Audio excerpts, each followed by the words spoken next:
बाबा साहब अंबेडकर भारतीय इतिहास के आजादी काल के एक ऐसे महापुरुष जिन्होंने समाज में फैली कुरीतियों के खिलाफ, जात पात के खिलाफ, मानव मानव में भेद के खिलाफ एक आंदोलन खड़ा किया। और उनका चिंतन था कि हम सब मनुष्य एकता के साथ एक साथ आगे बढ़ें तो अपना देश और समाज ज्यादा उन्नति कर पाएगा। आज उनकी जन्म जयंती है और उन्हीं के नाम पर ये यूनिवर्सिटी है। ऐसे अवसर पर उनकी शिक्षाएं, उनका जीवन दर्शन हमारे लिए प्रेरणा बने, ऐसा भगवान हमें सन्मति प्रदान करे। माननीय प्रोफेसर अमी उपाध्याय जी ने अपने वक्तव्य के द्वारा और जो इस यूनिवर्सिटी पर छोटी सी फिल्म बनाई, गत दिनों की जो उपलब्धियां हमारे बीच में दिखाई, इसके लिए मैं उनको और इस पूरी टीम को बधाई देता हूं, जो मिलकर के परिवार की तरह एकमात्र गुजरात की ओपन यूनिवर्सिटी को निरंतर गतिमान कर रहे हैं। मैं कई वर्षों से आपके बीच में कॉन्वोकेशन में ही आता हूं और स्वयं अनुभव करता हूं कि हर वर्ष यहां कुछ नया मिलता है। यहां की सोच, यहां का चिंतन निश्चित प्रगति, उन्नति की ओर जा रहा है। शिक्षा के क्षेत्र में जो नए नए आप चिंतन के साथ शिक्षा में फैकल्टी जोड़ते हैं, नए नए अनेक गतिविधियां बनाते हैं, इसी से संस्थान प्रगति और उन्नति करते हैं। तो आप लोगों ने जितनी उपलब्धियां प्राप्त की हैं, निस्संदेह आप सबके परिश्रम और मेहनत का वो परिणाम है। मैडम कई बार आते हैं, हर समय वो नई नई सोच इस विश्वविद्यालय के लिए लेके आते हैं। तो मैं उनको विशेष रूप से, क्योंकि घर का मुखिया जब सकारात्मक सोच के साथ, निस्वार्थ के साथ, परिश्रम के साथ मेहनत करता तो बाकी परिवार उनका सहयोगी बनता है और वहीं पर इस प्रकार की प्रगति और उन्नतियां होती हैं। इसलिए पुनः साधुवाद और बधाई है। मैं बाबा साहेब अंबेडकर यूनिवर्सिटी के इस 10वें दीक्षांत समारोह पर जितने हमारे बेटे और बेटियों ने इस संस्थान में पढ़ते हुए मेहनत और तपस्या करके डिग्रियां प्राप्त की हैं, उन सब को और उनके पूज्य माता पिता और गुरुजनों को भी बहुत साधुवाद और बधाई देता हूं। आप आज डिग्रियां प्राप्त करेंगे, अब कार्य क्षेत्र में जाएंगे। आपसे आपके माता पिता की भी अपेक्षाएं हैं, आपसे समाज की भी अपेक्षाएं हैं और आपसे देश की भी अपेक्षाएं। और जिम्मेदार बेटे बेटियां डिग्री प्राप्त करने के बाद वही कहे जाते हैं जो इन तीनों लोगों की भावनाओं का सम्मान करते हैं। यदि आप ये डिग्रियां प्राप्त करके जो जो जिस विषय में आपने पढ़ा है उसका आप जितना विस्तार करेंगे और जितना उसको जनमानस के लिए उपयोगी बनाएंगे, उतना ही आपकी विद्या सफल मानी जाएगी। तो भगवान से आज हम सभी कामना करते हैं कि केवल इस हॉल में बैठे हमारे छात्र छात्राएं नहीं, मुझे पता लगा हजारों की संख्या में ऑनलाइन भी आज इस कार्यक्रम से जुड़े हैं। उन सब से मेरा आग्रह है कि ये जो समावर्तन है, दीक्षांत समारोह है, कॉन्वोकेशन है, ये बहुत गंभीर दिन माना गया है, क्योंकि आपने कई कई वर्षों तक यहाँ रहकर विद्या प्राप्त की है। गुरुजनों ने आपके साथ में मेहनत की है और दोनों की मेहनत का परिणाम आज आया है डिग्रियां प्राप्त होने के रूप में। और अंतिम दिन, क्योंकि इसके बाद हमारे छात्र छात्राएं इस संस्थान को छोड़कर अपने कार्य क्षेत्र में घरों में जाएंगे, तो अंतिम दिन इस देश के गुरु विशेष उपदेश देते थे और बहुत महत्वपूर्ण जानकारियां देते थे। और बालक को, जैसे मेरे से पूर्व वक्ताओं ने कहा, डिग्रियां निश्चित रूप से आपके काम आएंगी, लेकिन वो उद्देश्य नहीं रहना चाहिए। हमारे यहां महापुरुषों ने लिखा है कि ये शाम न विद्या न तपो न दानम, ज्ञानम न शीलम न गुणो न धर्म, ते मृत्यु लोके भुवि भारभूता मनुष्य रूपेण मृगाश्चरंती। ये सब चीजें समाज में हो, आदमी के पास विद्या हो, उसके पास कौशल हो, उसके पास जीवन में दूसरों को देने के लिए, अपने सुख के लिए निश्चित रूप से चीजें होनी चाहिए, लेकिन केवल इसका उद्देश्य रोटी, कपड़ा और मकान नहीं रहना चाहिए। वो तो मिल ही जाएगा इतना पढ़ने लिखने के बाद, लेकिन अपने देश में विद्या का असली प्राप्ति का उद्देश्य माना जाता था या विद्या सा विमुक्तये। विद्या वो नहीं है कि जो रोटी कपड़ा मकान केवल दे। ये चिंतन बाहर के देश के लोगों का रहा है, हमारा ये नहीं था।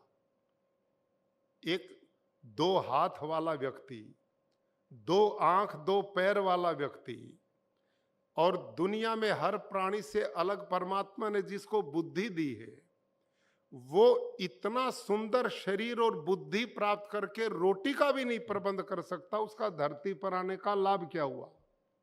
ये तो होगा। इससे अलग जीवन का उद्देश्य मेरे प्यारे बच्चों, eat drink and B Mary, ये जीवन का उद्देश्य नहीं था। भारतीय दर्शन में धर्म अर्थ काम करते हुए मोक्ष की प्राप्ति करना, ये जीवन का उद्देश्य था, ये विद्या का उद्देश्य था। और ये ज्ञान परंपरा विश्व में किसी ने दी तो भारतीय ऋषियों ने दी है, भारतीय परंपरा ने दी है।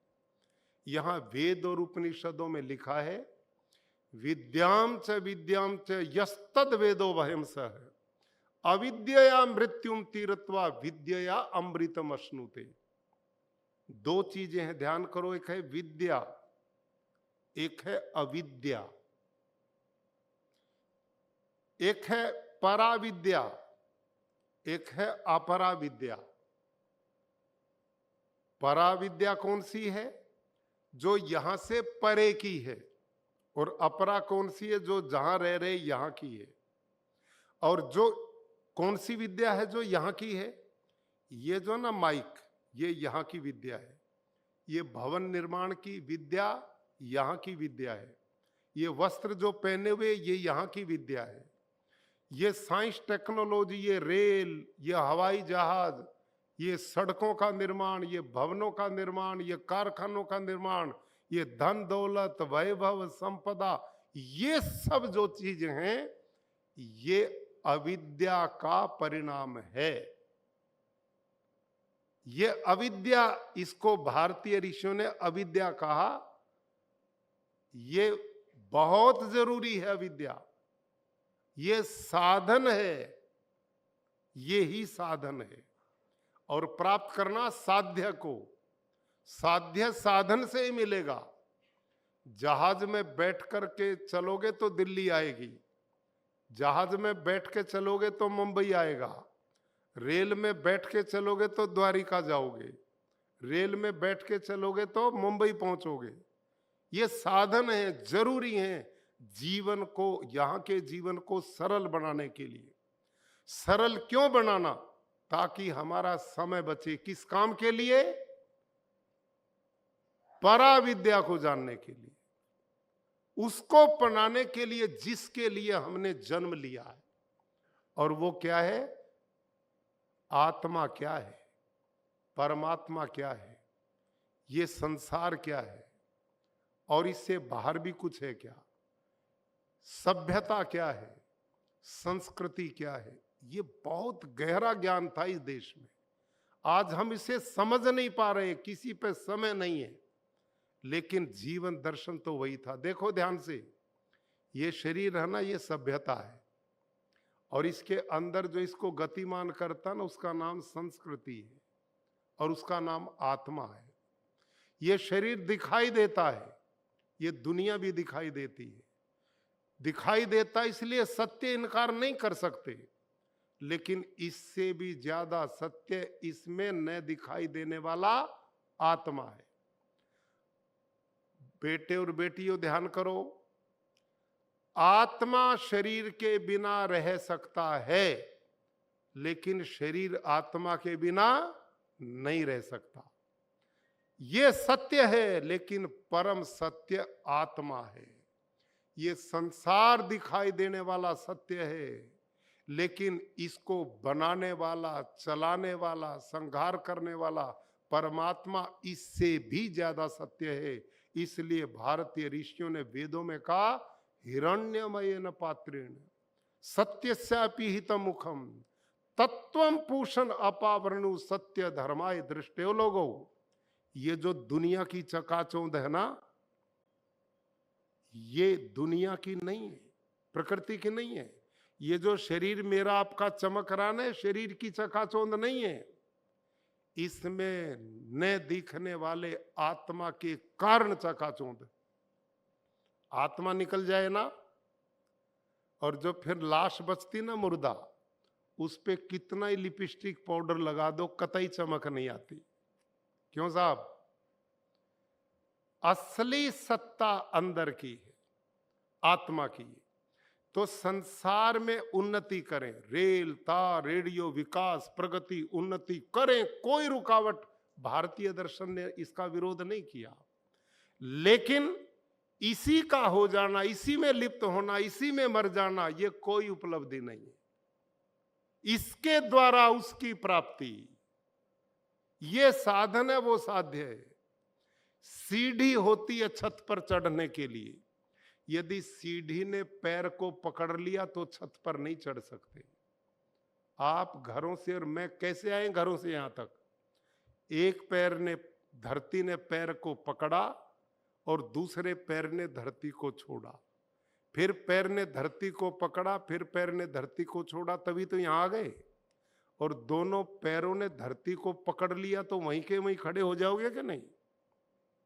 वहीं के वहीं खड़े हो जाओगे। पकड़ना है छोड़ने के लिए, जो पकड़ना छोड़ने के लिए नहीं होता, ऐसा पकड़ना मानव और मानव समाज को ले डूबता है। इसलिए हमारे यहां त्याग, हर पकड़ना छोड़ने के लिए दुनिया में आए हैं एक चीज की प्राप्ति के लिए, वही जिसका चिंतन हमारे दर्शनों में है, हमारी उपनिषदों में है।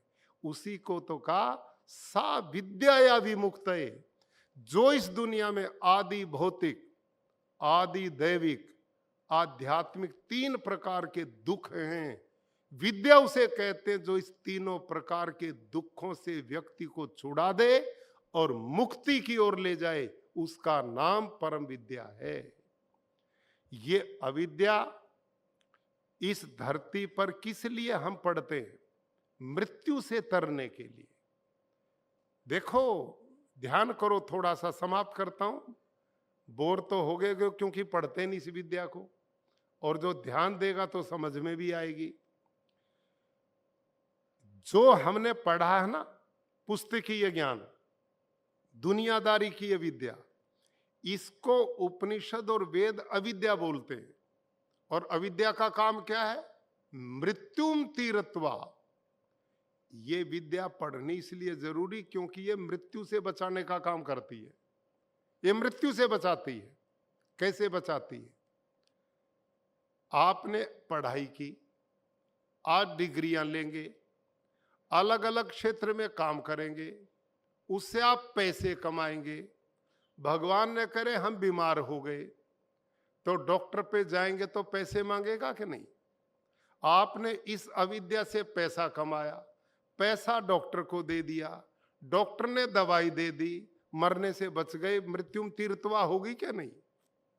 ये है। हमने मकान की जरूरत पड़ी, मकान पैसे से बनेगा, पैसा आपने इस विद्या से कमाया जो यहां पड़ी है, आप वो पैसा वहां लगाओगे, मकान बनाओगे, सर्दी गर्मी वर्षा जिससे हमारे को मृत्यु का बहता उससे बचेंगे, इसलिए मृत्यु तीर्थवा। गर्मी है, सर्दी है, वस्त्र की जरूरत है, वो भी पैसे से आएगा। वो पैसा आपने इसी विद्या से अविद्या से पढ़ा जो गुरुजियों ने पढ़ाई, पैसा दोगे वस्त्र मिल जाएगा, पैसा दोगे गाड़ियां मिल जाएंगी, पैसा दोगे दुनिया के साधन मिलेंगे। और ये दुनिया के साधन पग पग पर मृत्यु से जो संघर्ष करना पड़ता उससे बचाते हैं। इसलिए इसको इस अविद्या का काम मृत्यु से तराना है। समझ में आ गई? और विद्या कहते हैं विद्या मृत्युम तीर्थवा। जो विद्या है वो इस यहां के साधन उसको जरूरत नहीं है, उसका काम है परम तत्व की प्राप्ति, उसकी प्राप्ति जिसके लिए हम दुनिया में आए। और वो कौन है? वो है परमात्मा। जहां जाकर यहां के दुखों से परम छुटकारा मिलता है। भूमा वही सुखम नाल पे सुखम अस्ति रसो वही सा। जो रसों का रस है, परम रस है, उसकी प्राप्ति करना ये जीवन का लक्ष्य है। और ये काम प्राचीन भारत में जो पीत वस्त्र हमने पहनाए ना, ये वानप्रस्थ लोग पहनते थे इस देश में, और वानप्रस्थ ही शिक्षक इस देश में होते थे। आज मैडम ने सही वानप्रस्थी बना दिया हम सबको। इस प्राचीन भारत में आजकल की तरह ये नहीं थे 22-23 साल का बच्चा मास्टर जी बना दिया और उसको बच्चे सौंप दिए। बेचारे को खुद जीवन नहीं जीना आता, उनको क्या सिखाएगा? वो अक्षर ज्ञान तो दे सकता है, जीवन की विद्या कहां से देगा? उसने तो केवल अक्षर पढ़ा और उसको सौंप दिए इतना राष्ट्र और समाज का भविष्य। प्राचीन भारत में ये नहीं था। प्राचीन भारत में विद्या पढ़ाने वाले वानप्रस्थ होते थे। क्यों? बचपन में वो पढ़े थे और गृहस्थ में वो कढ़े थे, और उन दोनों अनुभवों के साथ विद्यार्थियों को जीवन के हर पहलू की बात बताते थे। ये था भारतीय शिक्षा पद्धति का अलग तरीका। वहां विद्या का केंद्रीय भवन नहीं होते थे प्राचीन भारत में। विद्या का केंद्रीय ब्लैक बोर्ड नहीं होते थे, डेस्क बेंच नहीं होते थे, भव्य भवन नहीं होते थे। विद्या का केंद्र बालक होता था और उसको साधने का काम गुरु करता था। उसको आचार्य बोलते थे। आचारम ग्राह्यतीति आचार्य। आचार्य कौन था? जो अपने पास आए विद्यार्थी के चहुमुखी विकास का ठेका लेता था, जिम्मेदारी लेता था। एक ऐसा व्यक्ति जो पूर्ण था विद्या में, जीवन में, हर चीज में, उसको वो विद्यार्थी, आधे तो बालक देख करके सीखते थे। और इस बात को सिगमंड फ्रायड भी बोलता है, बालक भाषण से नहीं सीखता, बालक तो देख करके सीखता है। तो जब ऐसे तपस्वी, धर्मात्मा, जितेंद्रिय, परोपकारी गुरु होते थे, पूर्ण विद्या में निष्णात होते थे, उनके चरणों में बैठ करके ही तो बालकों का निर्माण होता था। और तब ये धरती सस्य श्यामला और लोगों में भाईचारा, एकता, स्नेह, प्यार, मोहब्बत और एक परिवार का भाव, जिसको हमने वसुधैव कुटुंबकम, तो यहीं से आता था। जब हमारा कुटुंब मजबूत था तब हमने दुनिया को अपना परिवार बनाया। ये चिंतन शिक्षा के द्वारा मिलता था। आप लोग आज के इस युग में इस परंपरा को संजोने का काम कर रहे हैं और इस भाव से इस यूनिवर्सिटी में हजारों विद्यार्थियों को शिक्षित दीक्षित कर रहे हैं। आप सबके प्रति मैं शुभकामनाएं व्यक्त करता हुआ डिग्रीधारी जितने भी मेरे बेटे और बेटियां हैं उनसे आग्रह करूंगा, प्रधानमंत्री जी का मिशन विकसित भारत, समृद्ध भारत, आत्मनिर्भर भारत, इसको बनाने में आपका अमूल्य योगदान मिलेगा तो हम सब के लिए, आने वाली पीढ़ियों के लिए सुखदायी होगा। बहुत बहुत धन्यवाद।